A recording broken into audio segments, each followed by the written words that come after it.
Good evening. Welcome to this week's special Wednesday night edition of StormCast. I'm your host, Joey Pisani from Extreme Weather Videos. We have a great panel tonight with us. We have Dan Cluine with us. Dalen is hopefully going to be joining us. Steven up in Montana. We have one of our new team members, Terry, and a special guest, my personal friend, Elena from California. So, Elena, we're going to start with you since you're kind of mobile right now. So tell us a little bit, what has the flooding been like out there in California that you've seen and heard about?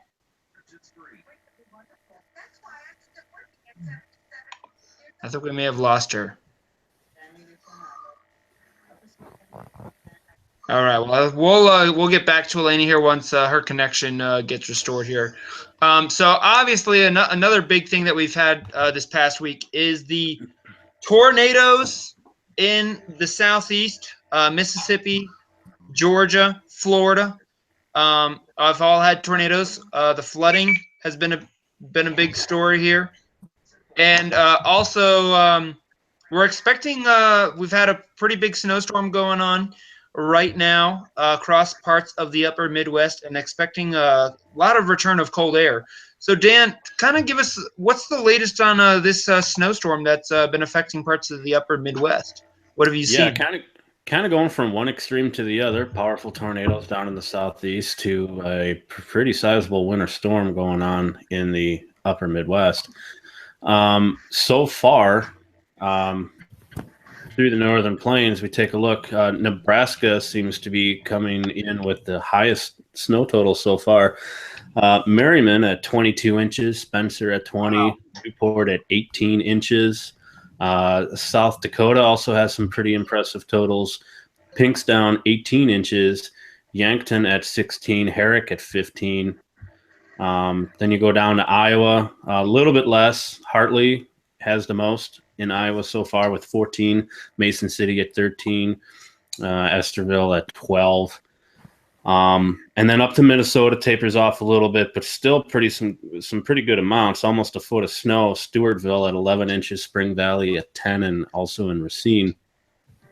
And then further out west into western Wisconsin, La Crosse up to 7 inches, and Viroqua at 6. So still in action right now over by me in southeast Wisconsin. It just got below freezing.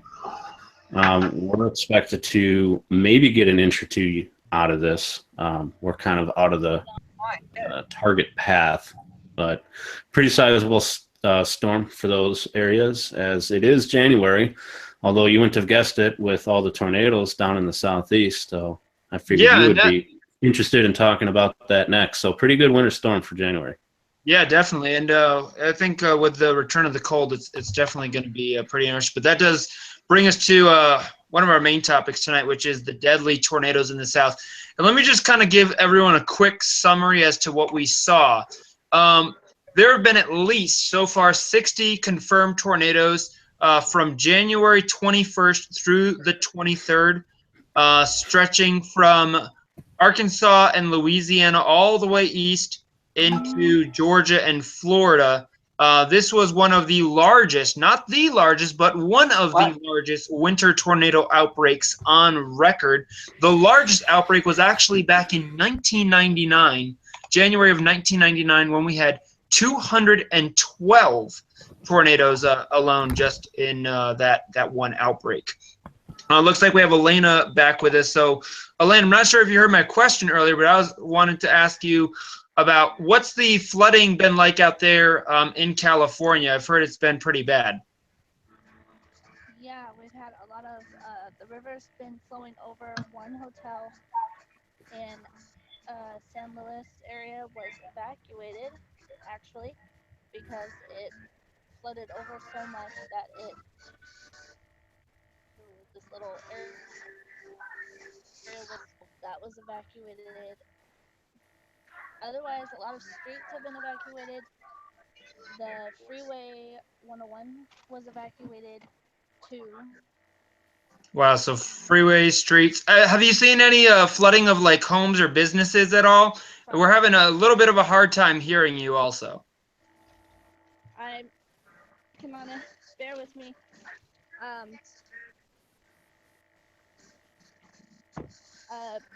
So the businesses that haven't been affected I know of is the hotel Okay. ones in Avila. So it sounds like we have had some businesses and a hotel. Sounds like To the beach. it was flooded. Looks like we're having a little bit of connection issue there. So we'll get back to that here as soon as. I mean, obviously she's in the pretty close to some of these flooded areas. So I'm sure signals and stuff like that. Well, anytime a disaster goes through an area, you're going to have different signal issues and stuff like that. Like when we were down in Georgia these past couple days, which Terry is here on. He's on audio with us. So Terry, say hello to everyone. What's going on, guys, girls? So Terry was with me. So Terry, kind of let everyone know. I mean, you're from the north side of Albany, Georgia, correct? That's correct.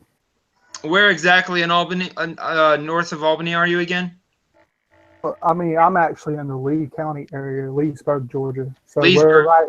we're right at the Dougherty County line. So Okay, so when you went into Albany today, what did you see? well, today I actually headed into Albany from 300, but I ended up in Worth County. So it was basically Worth County was where the pictures were taken.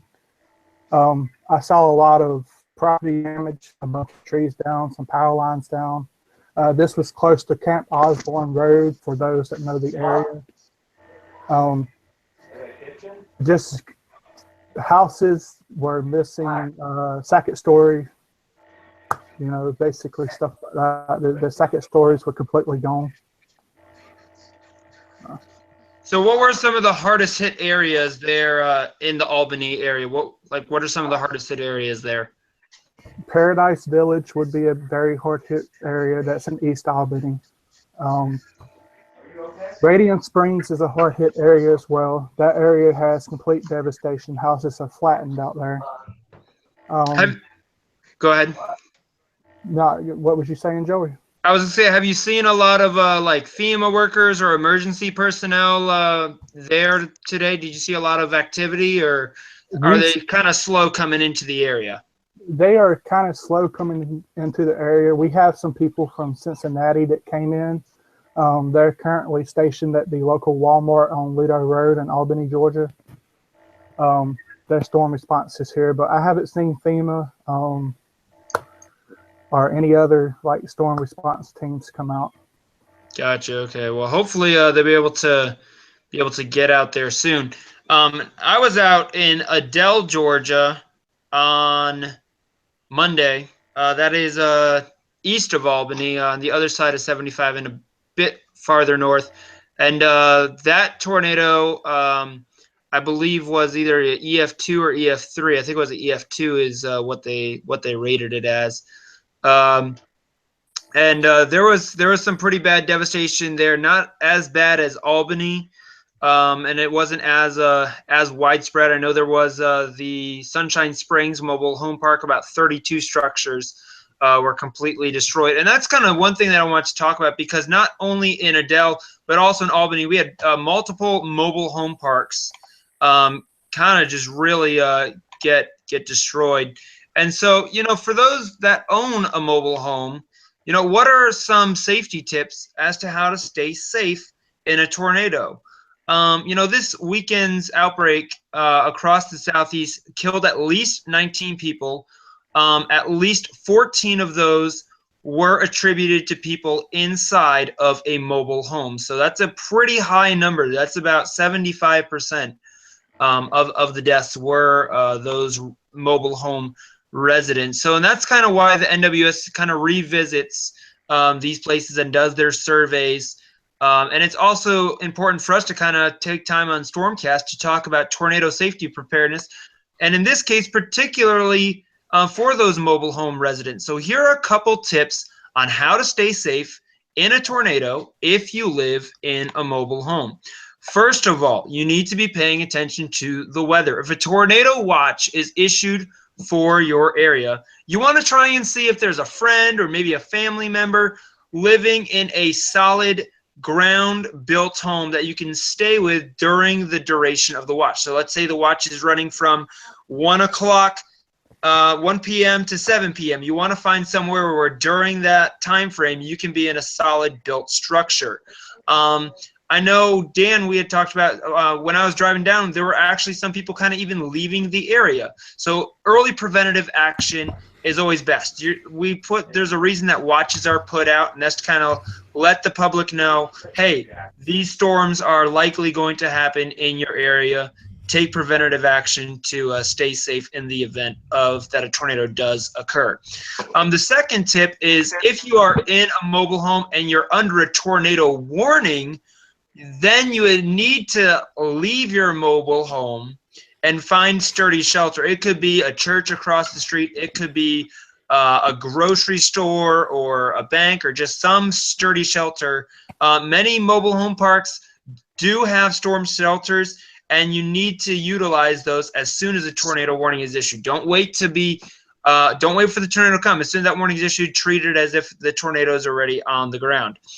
Third, and entirely as a last resort, the National Weather Service advises that you actually head inside of a vehicle. And yes, leave your mobile home park, buckle your seatbelt, use a blanket or cushion, if possible, to cover your head, and make sure that you're staying below window level. So that's why those are just 3 simple but important safety tips for mobile home residents. Always make sure you have a NOAA weather radio that you can get alerts, especially in the evening, because we did see a lot of it, especially in Hattiesburg. That was an overnight tornado about 3-4 o'clock in the morning that went through. So make sure you have a way to get alerts. Anyone have any additional comments into what I just said? I know Dan had talked to me about saying, for mobile home residents, probably just want to, just drive north or get out of the area. Yeah, we don't always have the ability or luxury to know when a tornado is imminent or about to strike. Fortunately, in this situation, because of the way that the forecast was out there and how the storm developed, they were able to provide quite a good lead time and a pretty good target on where the most severe weather could be, up to a couple of days in advance, so you could start making those preparations that you talked about. So if you know that if you're in a mobile home and you know that you could be in a vulnerable position, maybe the best thing is to relocate to a different area. People do it for hurricanes all the time because they know in advance where the hurricane is going to make landfall or where there's going to be the greatest odds of destruction in that, so you can get out of Dodge, so to speak. And if you're given that much opportunity with an outbreak like we saw the other day, take advantage of that. Put yourself in a safer spot. Yeah. Stephen, kind of give us a little bit of a safety perspective. I mean, working in the fire department and stuff like that, what do you hear safety-wise concerning, folks in mobile homes during, severe weather or significant weather? I think they should be prepared and be watching, not only listening to the radio, but watching the local media, and having to be watching the weather. If there is severe weather coming towards them, they need to be watching it, because the fire department, what they do is they'll go out, they will survey they'll probably survey to what they can do around the area that's been hit, because they got, you've got, leaking, like gas leaking from the gas meters, and you got power lines. Down power lines, you got nails sticking out of wood, you got glass everywhere. You got vehicles and stuff that are damaged, and there could be people there that they need to be aware of that too. Flying debris from a tornado can kill a person instantly or injure them really badly. And you don't want to be near a tornado at all. You don't want to be outside when it's actually coming right at you. You want to be away from the mobile home because all it's going to do, it's going to hit you hard and it's going to make you fly up in the air. It's going to kill you. Because I got some friends in the mobile home park right up the hill from me, and tell you what, they're always ready, and I've taught them when there's a tornado if there were to be a tornado on the ground, what would you do? Do it that way. But us firefighters, we got to be prepared ourselves.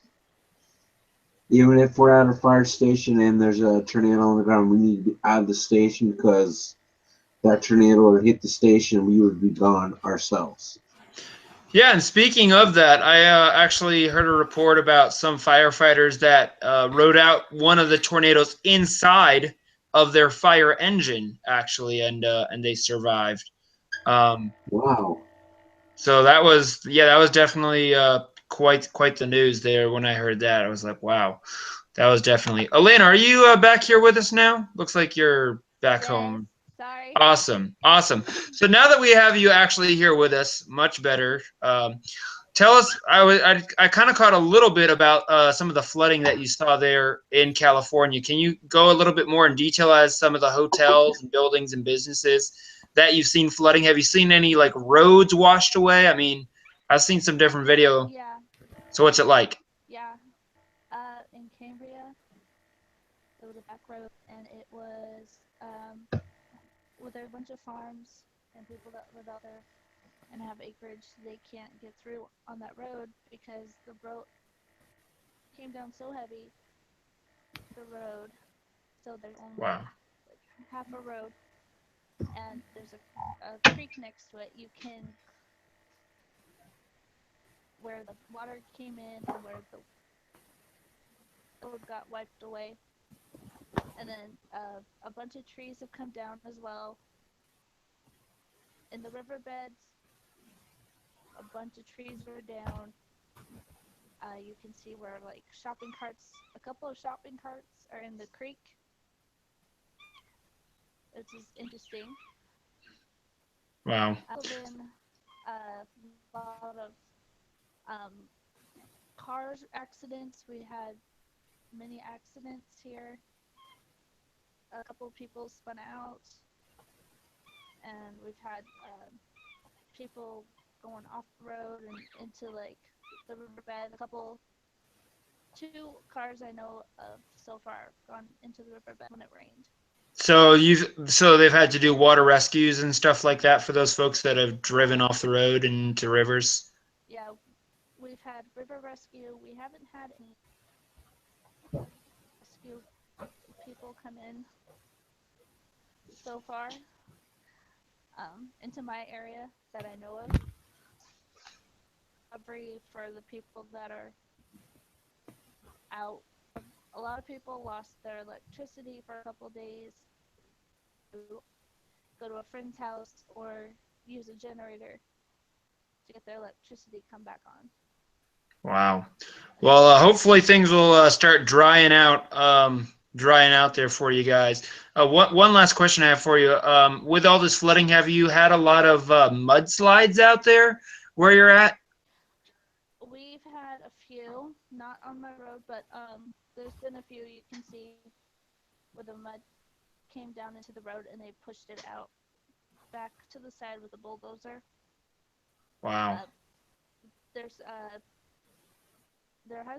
wasn't really any bad ones, just slight ones In your area. hard on traffic. Yeah. Yeah. We had a tornado warning in Lompoc, 2 hours away from me. Yeah, that was a couple days ago. A couple days ago. That was interesting. Yeah, I can imagine. Well, thank you for joining us and kind of sharing your story there from North Central California. Yeah. What Fun. where exactly in California are you at? Let everyone, I'm sure people are wondering. North California, up by Monterey. Monterey. Okay, gotcha. Awesome. So you're a couple hours from Southern California, where some of the worst of it's been. But even there in Northern California, folks, definitely getting some reports of the flooding and a couple mudslides as well. Some businesses and homes damaged. So thank you, Elena, for joining us for this and sharing that report. Really appreciate it. So our third topic, which is kind of what's going to be happening this coming weekend, is the upcoming. We've talked about the snowstorm that's going on, but we're also expecting a pretty good shot of cold air across the region. So Steven is up in Montana. I'm sure he's going to be his high temperature is going to be dropping over the next couple of days. He'll probably see highs in the 20s and 30s. Dan, what's your forecast for this weekend looking like up there in Wisconsin, temperature-wise? Sorry about that. Holding right about freezing. Supposed to be pretty cloudy, kind of dreary. Typical January, really, for us. Not expecting a whole bunch of anything, precipitation. and no, it shouldn't be anything really too exciting. Gotcha. Just kind of pulling it up here real quick, just kind of going off of memory. Yeah, it hasn't really changed much. Highs in the low 30s to upper 20s. Slight chance of some snow showers through Sunday. Of course, we are finishing out a winter weather advisory for the remainder of the night, but other than that, that's it.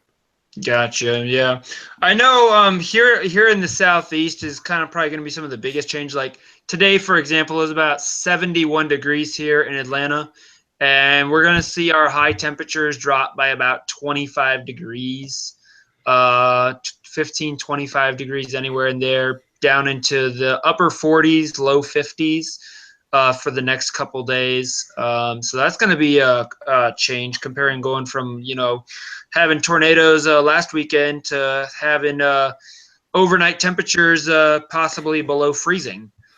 So that's going to be definitely quite the change. But I want to thank everyone for joining us here for StormCast tonight. Definitely good talking with you guys. For those of you that haven't gotten to see it, we do have a video that me and Terry got from the past couple of days, kind of showing some of the tornado damage from Albany and Adele. So you can just visit our YouTube page right here. You'll see it probably under the recent videos, also under the tornadoes playlist. So check that out. Also, please be sure to subscribe to our YouTube channel. Leave a comment below with any topics that you'd like us to talk about on one of these Stormcasts. I'm going to be going to Florida this coming weekend, so I'm going to be getting away from the cold here. So looking forward to that. So anyone closing thoughts before we call it a night here? Go ahead, Dan. Yeah, I got one thing. I got something. Go ahead. I just want to say for anybody who's out there watching into this Stormcast, which is brought to you by EWV, I wanted to throw out there just one more plug, and that's for our Twitter channel, which you can follow us on Twitter at ExtremeWXVideos. We are trying to give you the best information as quickly as possible, and we've been putting forth quite an increased effort into getting that information across to you through Twitter. If you've already been following us, you've probably noticed that. We want to keep that going, and we want to get all the information out to you as quickly as possible, and just wanted to throw that out there. So if you haven't already, please give us a follow, and we will see you on the Twitterverse. Awesome. Yeah. Also, always remember, guys, hashtag your pictures, your videos, your tweets, your Instagram posts, hashtag them with hashtag EWV Live. Hashtag EWV Live. For all of us from Extreme Weather Videos, thanks for joining us. Stay warm, everyone. And we will see you guys hopefully in the near future, either on a Sunday night or another day, probably once I get back from Florida. But stay safe out there. Also, be sure to donate to the tornado victims in the Southeast if you can. Help them out in any way you can. Our hearts and prayers go out to all those affected by these recent storms, and we will see you guys next time. Have a great evening, everyone.